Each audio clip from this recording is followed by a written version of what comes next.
안녕하십니까. CJB 시사공방입니다. 오늘도 충북의 뜨거운 이슈를 날카롭게 분석해 주실 두 분과 함께 하겠습니다.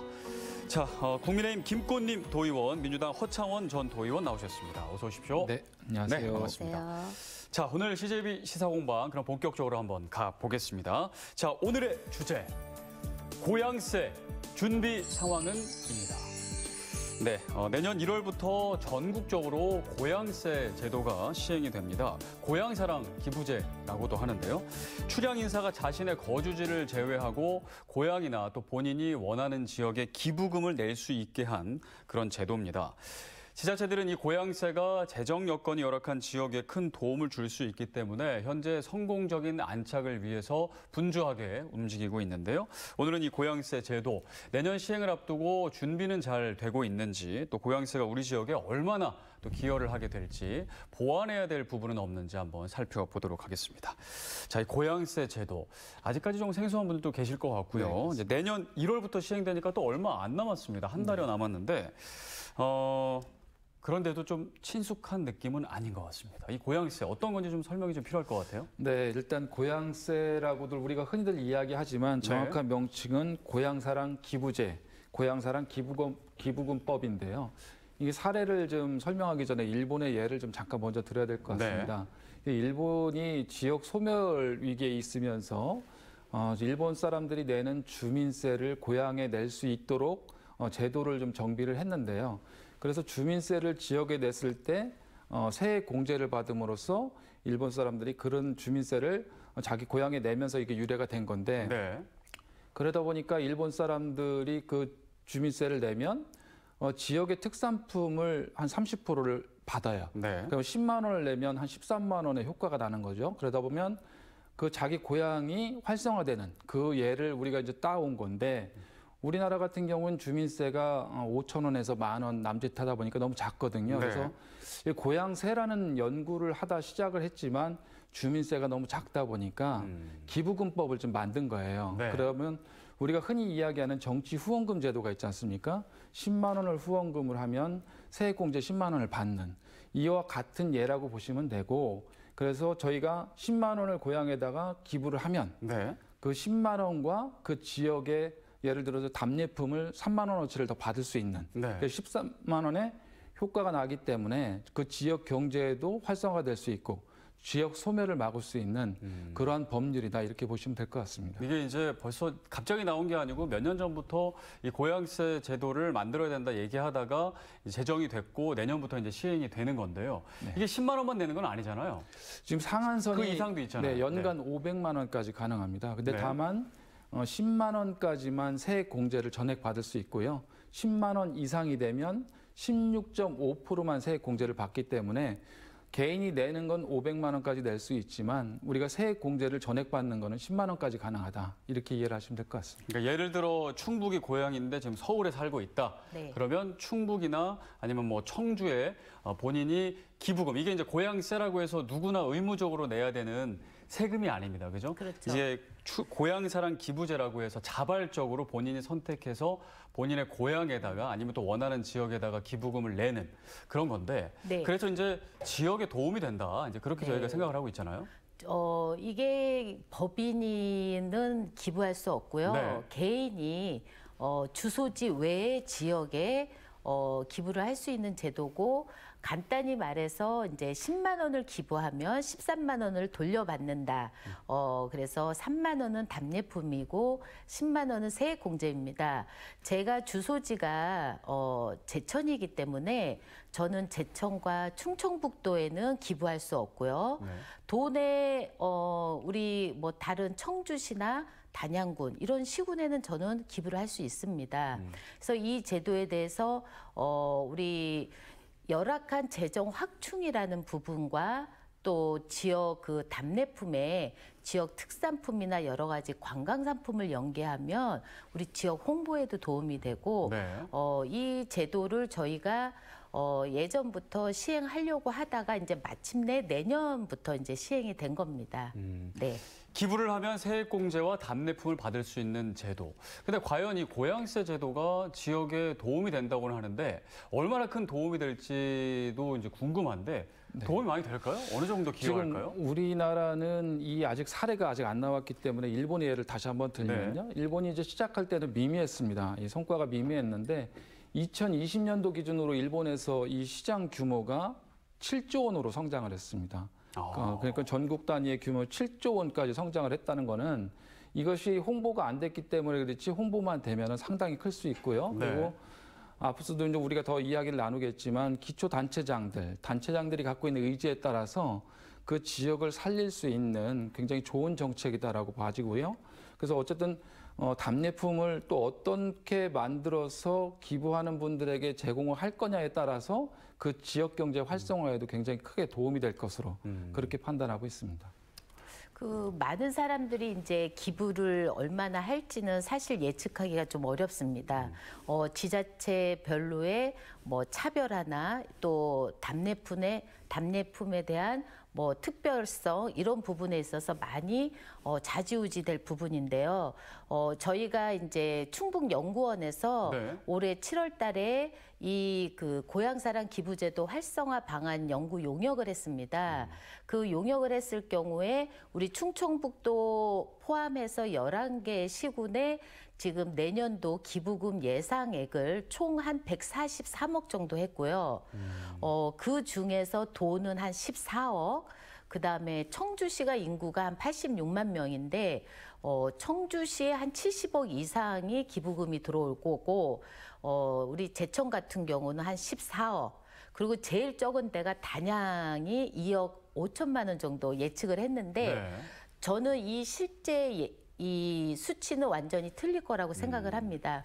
지자체별로 이 부분에 열과 성을 쏟고 있고 또 얼마나 많이 홍보를 하고 얼마나 많이 이 제도를 활성화하냐에 따라서 이 실제 기부금은 많이 틀릴 것으로 예측합니다. 이제 앞서 일본의 사례를 얘기해 주셨고 뭐 6조인가? 7조까지. 7조. 근데 이제 방금 말씀하신 거는 이제 몇 억을 얘기해 주셨어요.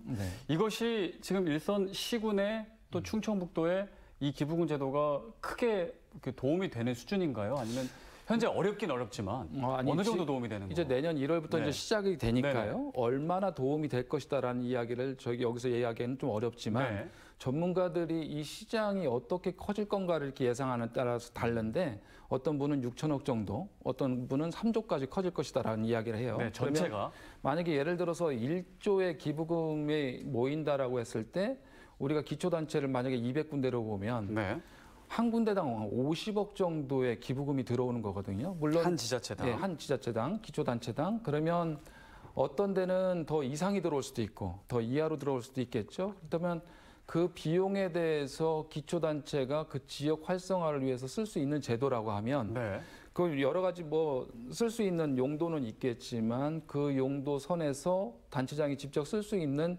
재량을 쓸 수 있는 사업비라고 하면 이 부분에 대해서는 상당히 지역 발전에 도움이 될 수 있고요. 그리고 아까도 우리 김꽃님 의원께서 설명했지만 답례품 제도가 있거든요. 답례품이 30%까지 제공이 되기 때문에 만약에 50억이면 15억 정도의 답례품 시장이 열리는 거예요. 그 지역에.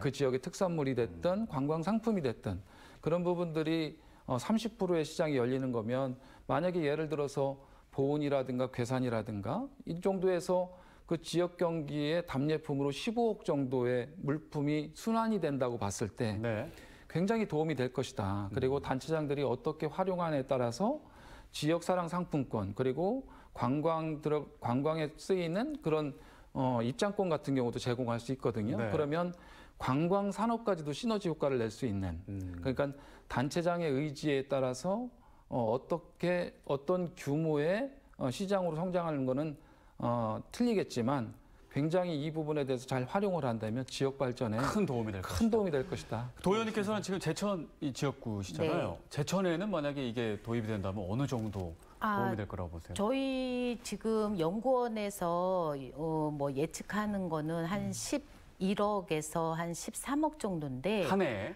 네, 한 해에 그러면은 10만 원으로 봤을 때 한 10,000명 정도예요.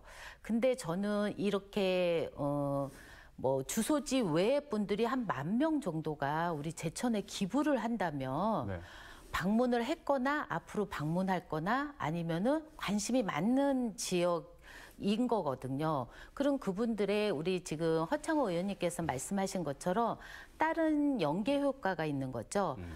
뭐 관광이라든지 아니면 뭐 그 지역의 특산물을 산다든지 뭐 이래서 제가 봤을 때는 꼭 재정 확충보다는 그 지역의 홍보나 또 상품이 판매가 되거나 이런 선순환 효과가 있기 때문에 네. 굉장히 큰 도움이 된다고 저는 생각을 합니다. 지금 네.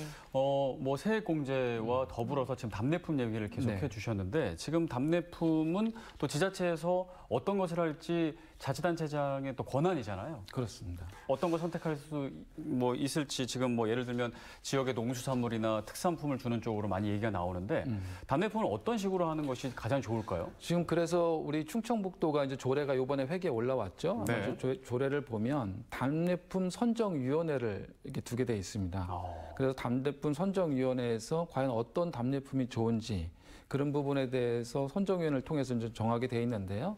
이제 충청북도보다도 이제 기초단체가 중요한데 우리 충청북도 조례가 만들어지면 아마 기초단체에서도 이를 근거로 해서 어떤 답례품을 제공할지 선정위원회가 만들어지면 시장 활성화라든가 그리고 지역 농산물 판매라든가 어떤 그런 부분에 대해서 도움이 될 수 있는 답례품이 선정되지 않을까 그렇게 판단하고 있습니다. 네, 그 답례품에 대해서는 제일 빠른 시군이 지금 단양군입니다. 이미 뭔가 나왔어요? 네, 단양군은 답례품은 이미 선정이 됐어요. 조례는 이제 이번 회기 때 조례 제정이 완료가 되고요.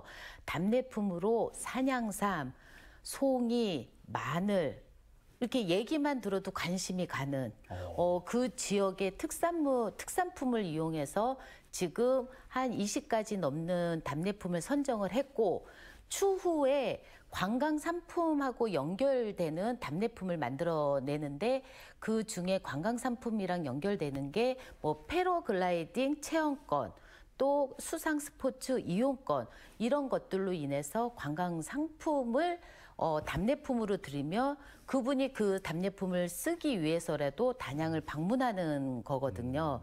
그래서 이렇게 단양군이 조금 빠르고 이 답례품을 어느 거를 선정하느냐에 따라서 이게 많은 시군별로 격차도 많을 것 같습니다. 네. 네. 그러면은 기부금을 네. 뭐 예를 들면 50만 원 낸다. 네네. 그러면 그런 답례품을 뭐 받을 수 그러면은 있지만 만약에 10,000원을 내도 줘요?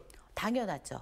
네? 그러니까 저희가 조례에 네네. 네, 조례에 답례품은 30%까지 우리가 답례품을 드릴 수 있다고 생각해서 저는 금액과 상관없이 네. 우리가 10,000원 이상부터 해서 뭐 10만 원, 500만 원까지 할 수 있으니까요. 네. 거기에 해당하는 30%에 해당하는 답례품을 잘 구성을 해야 된다 이렇게 생각합니다. 그래서 설사 뜻은 있지만 10,000원을 기부하는 분이 있고 또 그게 일회성이 될 수도 있고 연속으로 될 수도 있거든요. 네네. 그래서 이제 그런 걸로 좀 세분화해서 저희가 고향사랑 기부 제도가 이제 내년 1월부터 시행을 하니 좀 조기에 정착이 잘 될 수 있도록 내년 1년 동안 한번 해보고 여러 가지로 보완할 거는 보완해야 된다고 생각을 합니다. 지금 말씀을 들어보니까 확실히 그 지자체 또 기초자치단체에서는 기대를 많이 하고 있고 좀 도움이 많이 되는 것 같습니다. 그래서 지금 의욕적으로 안착을 위해서 준비하고 있는 건데 그렇다면 이게 의무가 아니잖아요. 네. 많은 사람들이 정말 말 그대로 자발적으로 자율적으로 기부하는 건데 그런 기부를 많이 할 거냐라는 것에 대해서 많이 할까? 어느 정도로 할까? 안 할 수도 있는 거 아닌가? 그런 의문이 들거든요. 어떻게 보세요? 그래서 수량 인사들이 하는 거잖아요. 네, 그래서 지금 그 충북연구원에서 용역 그 발표한 거를 보면 내년에는 이제 초기이기 때문에 한 140억 조금 넘게끔 이렇게 예상을 했는데 네.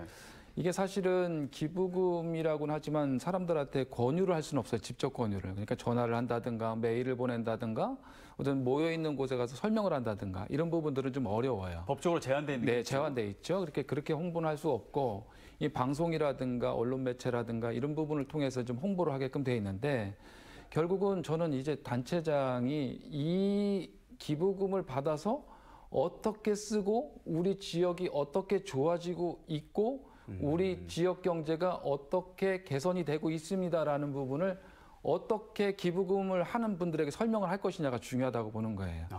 그럼 예를 들어서 제가 이제 이번 지방선거에서 시장선거를 준비하면서 냈던 공약이 있는데 청주 시내에는 자원봉사자들이 굉장히 많습니다. 근데 그분들이 한 달에 10,000원씩 회비를 내서 그 반찬을 만들어서 지역의 어려운 분들에게 나눠주는 그러한 일들을 하고 있거든요. 근데 그분들이 가장 애로사항으로 겪는 게 뭐냐면 이 기부금이 모아지지 않는다는 거예요. 네. 근데 이 기부금이 이번에 이제 고향사랑 기부금이 모아지면 그런 용도로서 쓸 수도 있다는 거죠. 그러면 그렇게 모아진 예산으로 우리 지역의 어려운 분들에게 이러한 혜택이 가고 있습니다라는 부분들을 정확하게 만들어서 기부금을 제공하는 분들에게 설명을 하면 네. 그분들이 또 마음이 동할 것이고 네. 그 선한 일을 또 함과 동시에 그 지역에서 이루어지는 답례품을 또 30%를 받으니 제가 보기에는 이 부분은 굉장히 우리가 이 제도를 어떻게 활용하냐에 따라서 굉장히 네. 커질 수 있는 사업이기 때문에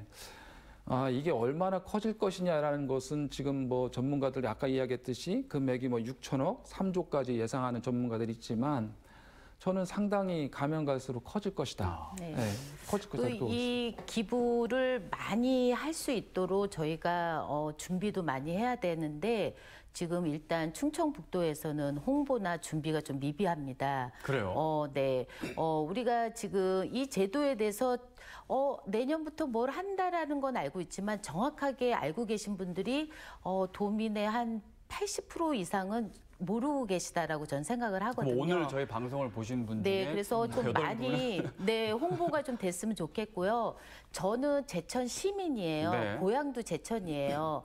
그래서 저는 제 고향 뭐 출향인이 아니기 때문에 저는 어디다가 우리 충청북도랑 제천시만 제외하고는 저는 기부를 할 수 있어요. 청주시에도 할 수 있고 단양군, 뭐 보은, 진천 이런 데도 다 할 수 있습니다. 네. 근데 이런 거를 정확하게 모르고 계시고 그래서 일단 저희가 출향민들한테 애양심으로 저희가 기부를 동참을 유도를 하고 또 한 가지 방법은 우리 도민들한테 우리 관내에 본인들 주소지 외에 우리 사실 11개 시군에서 재정적으로 열악한 데가 많거든요. 인구 소멸 지역도 있고 군 단위에.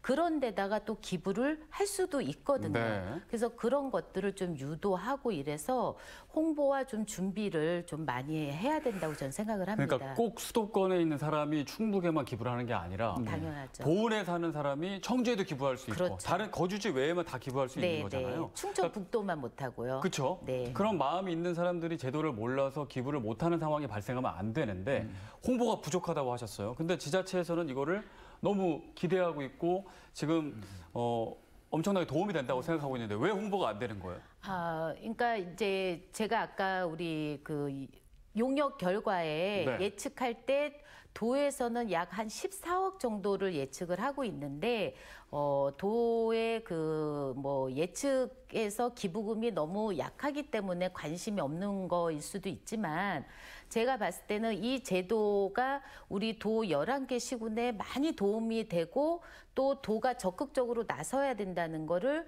조금 여러 부분에 좀 미비하게 인지를 하고 있는 거 아닌가 이렇게 생각을 합니다. 그래서 도는 11개 시군을 도와주고 또 많은 기부가 일어날 수 있도록 네. 또 여러 가지 행정적인 거나 뭐 앞장서서 해야 될 필요성이 있거든요. 전남도 같은 경우는 이걸 위해서 10개월 정도부터 벌써 토론회도 개최하고 과를 운영을 하고 있어요.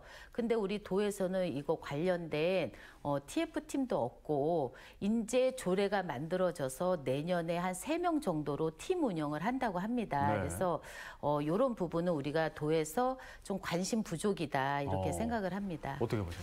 예, 지금 김건희 의원님이 설명을 너무 잘해 주셨는데요. 제천이 고향이라고 하셨는데 청주 쪽에 하면 제가 제천 쪽에 기부를 하도록 하겠습니다. 아, 이렇게도 되는군요. 네, 근데 이제 이게 기부금법에 걸리진 않겠죠, 의원님? 아닙니다. 네, 이게 어쨌든, 개인 권유나 뭐 네. 이런 강력한 권유는 또 어쨌든 안 제천이 되더라고요. 성장하길 바라는 마음에서 하고 알겠습니다. 또 청주가 성장하길 그렇죠. 바라면서 하면 될 것 같고요. 네. 이제 이런 부분들에 대해서 이 기부금이 이제 만들어지면 네. 요게 평가가 이제 평가라고 하긴 그렇지만 전국 단위의 순위가 매겨집니다. 기초단체별로 얼마나 한 해로 모였는지. 얼마나 모였는지.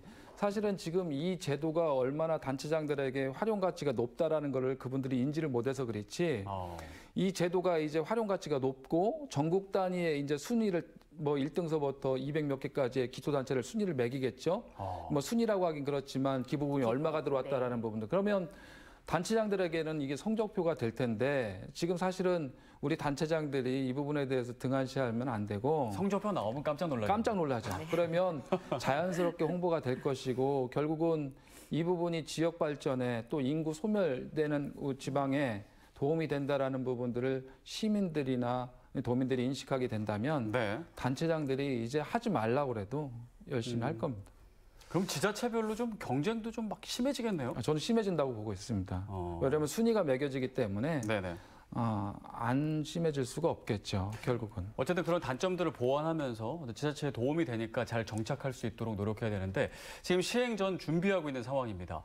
좀 신경 쓰고 보완해야 될 점들 어떤 게 있다고 좀 보시는지 아까 홍보 얘기해 주셨고요. 저는 또 특히나 지금 이 고향사랑 기부 제도에 있어서 저희가 뭐 국가에서 이 관련 법을 제정해서 지금 저희가 표준안으로 이 이제 내년 전국 시행을 앞두고 있는데 뭐 일본 제도하고 우리나라하고의 여러 가지 전문가들이 많이 분석하고 이것도 이 법률 만드는데 10여 년 이상 걸렸습니다. 네. 의견도 많이 수렴했는데 근데 저는 여기에 우리 지자체 광역은 기부를 못하고 그냥 지자체만 했으면 좋겠습니다. 그래서 우리 충북에도 11개 시군하고 충청북도에 지금 기부를 할 수 있거든요. 네, 그럼 12개가 되는 거네요. 그렇죠. 그래서 저는 이 광역은 이 기부를 못 받게 하는 걸로 좀 개정이 됐으면 좋겠고 또 한 가지 저희가 이제 이 제도를 앞두고 가장 중요한 부분은 이 기부금이 모여져서 정말 그 기부자의 목적이 달성될 수 있는 기부의 그 취지에 맞게끔 사업이나 투명하게 관리가 잘 되어져야 된다.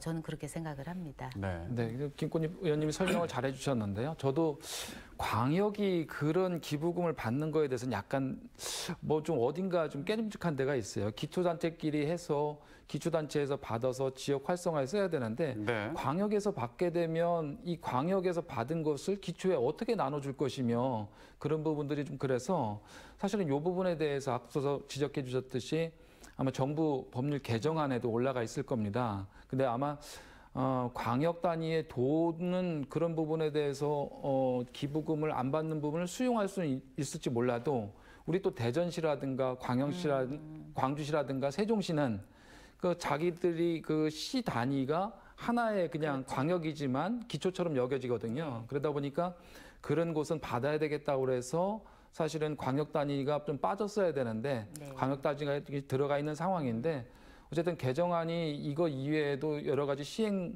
초기이기 때문에 올라가 있습니다. 그래서 아마 법률이 내년서부터는 조금씩 시행하면서 개정안으로다가 보완이 되지 않을까 그렇게 보고 있습니다. 이제 아무래도 기부 같은 경우에는 이제 기부를 해보신 분들이나 그 마음 같은 경우는 내가 낸 이 돈이 정말 가치 있게 유용하게 잘 쓰였으면 좋겠다는 마음이잖아요. 네.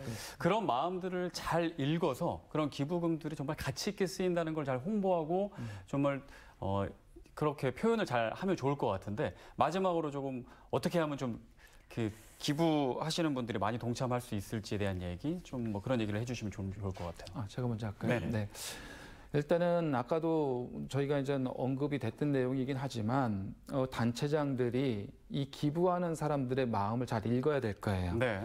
그분들이 선한 의지로다가 기부를 하는 거기 때문에 그 선한 의지를 잘 받아들여서 우리 지역의 어려운 곳이 좋아지고 있고 그리고 답례품을 통해서 어려웠던 우리 지역 경제가 살아나면서 인구 소멸되는 지역들이 다시 힘을 얻을 수 있는 그러한 예들이 만들어져야 됩니다. 저는 그렇게 되기를 소망하고 있습니다.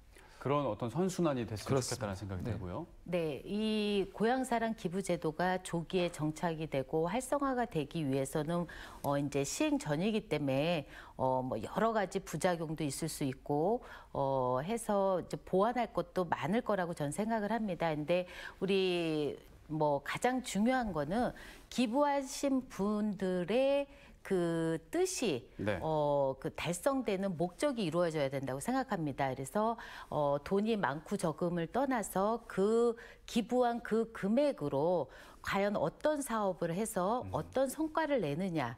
저는 거기에 우리 11개 시군도 좀 신경 쓰고 거기에 목적을 두고 이 사업을 좀 제도화시키고 이래기를 좀 바랄 뿐입니다. 내가 낸 기부비 정말 유용하게 가치 있게 잘 쓰여졌구나. 네. 네. 그런 것들이 좀 나타났으면 좋겠고요. 저 개인적으로는 각 시군의 답례품이 뭔지도 살지 네. 솔직히 좀 궁금하기도 하고요. 네. 네, 그런 궁금증도 있습니다. 자, 내년 1월부터 고향세 시작이 됩니다. 고향사랑 기부제죠. 잘 준비하고 좀 성공적으로 안착을 해서 지역 재정의 단비가 될 수 있기를 기대해 보겠습니다.